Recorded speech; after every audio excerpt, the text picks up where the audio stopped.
Hello friends, இன்றைக்கு இந்த வீடியோவில் கூட்டுறவு வங்கியில் நகைக்கடன் வைத்திருப்பவர்களுக்கு ஒரு முக்கியமான அறிவிப்பை வெளியிட்டிருக்காங்க. அது என்ன அப்படிங்கிறது தான் இந்த வீடியோவில் பார்க்க போகிறோம்.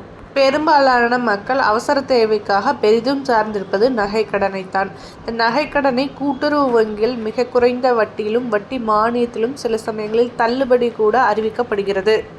இதனாலேயே அதிகப்படியான மக்கள் கூட்டுறவு வங்கிகளிலே நகைக்கடன்களை பெற்று வருகின்றனர். கடந்த 2021ஆம் ஆண்டும் நகைக்கடன் தள்ளுபடியானது கூட்டுறவு வங்கிகளில் 5 சவரன் வரை அறிவிக்கப்பட்டது. இந்நிலையில்தான் 2026இல் சட்டமன்ற தேர்தல் நடைபெறுவதையொட்டி மீண்டும் நகைக்கடன் தள்ளுபடி செய்யப்படுமா அப்படிங்கிற எதிர்பார்ப்பும் எழுந்துள்ளது. இந்த நகைக்கடன் தள்ளுபடியை மீண்டும் அறிவிப்பது குறித்து அனைத்து பெரிய கட்சிகளும் ஆலோசனை செய்து வருகின்றன.